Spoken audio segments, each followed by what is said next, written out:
We're back with Mary Anne, who is a former Illuminati asset. We'll be talking about her role in more detail later.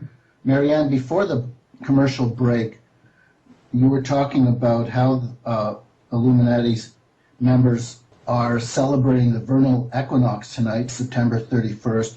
You were talking about how they indulge in human sacrifices.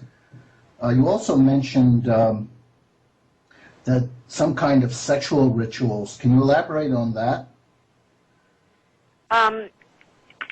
Well, that's considered a side benefit, if you will, in that circle. They obviously get gratification from that, but they also believe that there's power,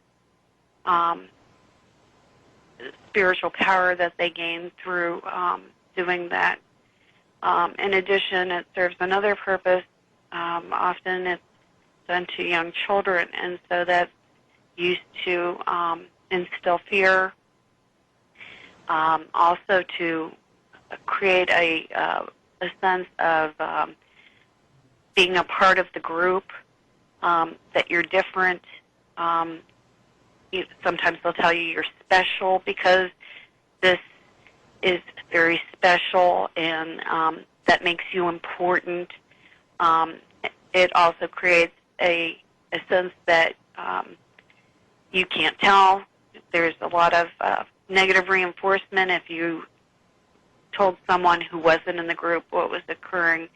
So there's many purposes that serves, and it also serves to bring about, for many children, especially prior to age of 4, a sense of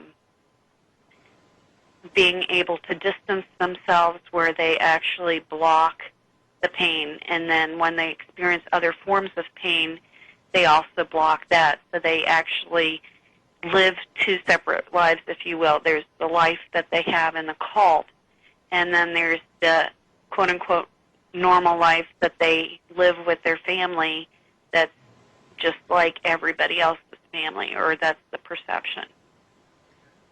Mary Anne, who are these people who commit these acts during the daytime?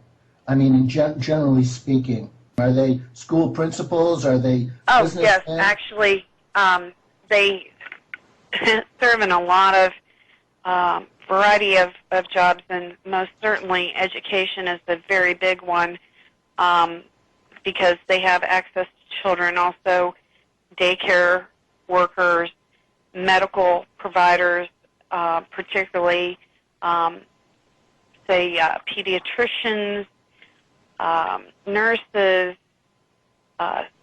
therapists, and a lot are in the psychological community because they want to make the person doubt that what they experienced was really an accurate perception of their life. But they're in all walks of life, and I think that's really important to note, that they're in the banking industry, they're in the legal system very prevalently, law enforcement, judges, government agencies, for example, people who award contracts within local, state, and federal agencies. They're very heavily involved in the legislative branch of our United States government. They're in the 3 branches of our national government in the United States, the executive, the legislative, and the judicial. In other words, they've networked in a lot of different professions, primarily so that they can cover for each other. They're also very involved in technology, in the life sciences, in the computer industry, military, very heavily in the military, in the religious organizations, in a lot of the charitable organizations.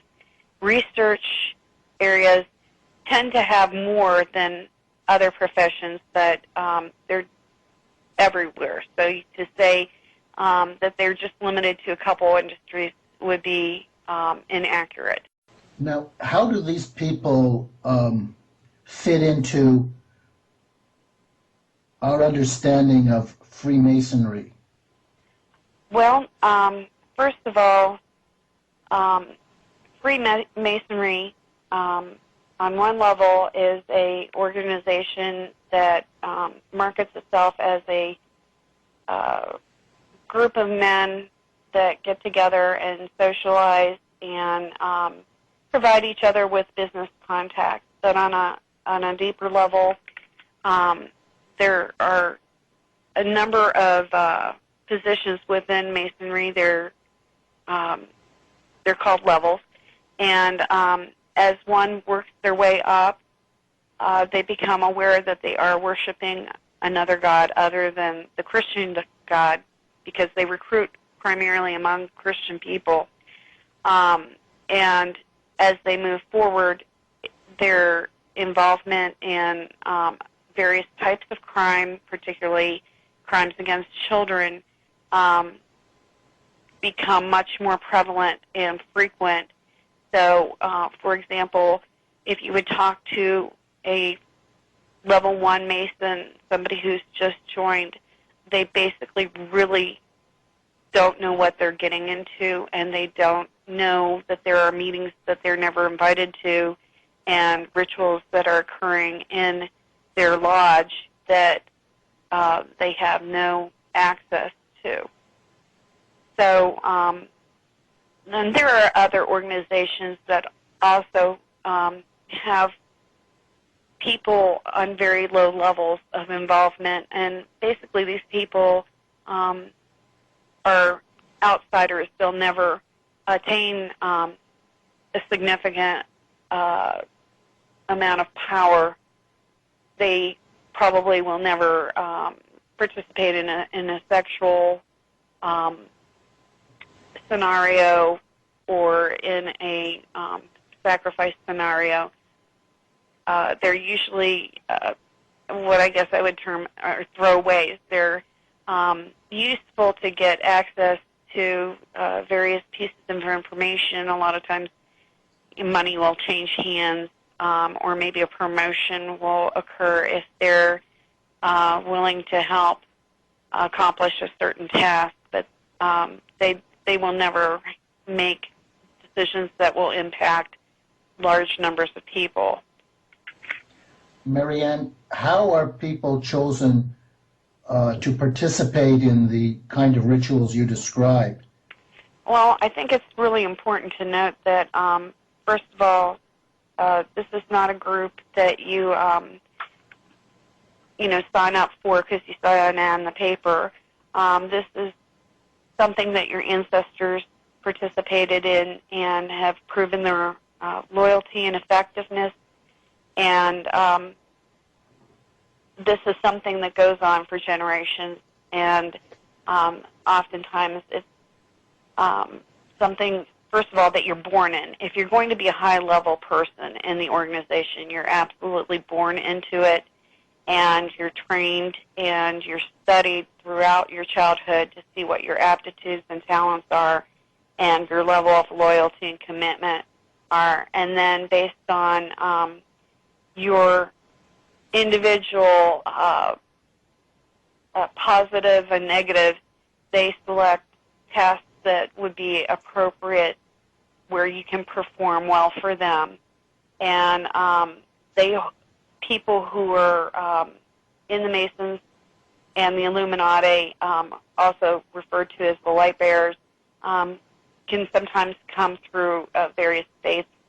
The Mormons in particular have very close ties to the Masons, and I think that's part of the reason why they are so well-versed in their ancestry. Also, the Nation of Islam, the worship of Islam, has a lot of parallel belief systems, as well as what the Illuminati believes. I'm Well, not sure if I answered your question very let's well. Let's just step back for a moment. Okay. Looking at the United States, who are these families? Are they're generational Satanists? Yeah. Are they prominent families? Absolutely. Absolutely. They're people that are in the news on a daily basis. And sometimes it's the people behind them that are even more powerful. They're the people that you and I will never hear about on the news. And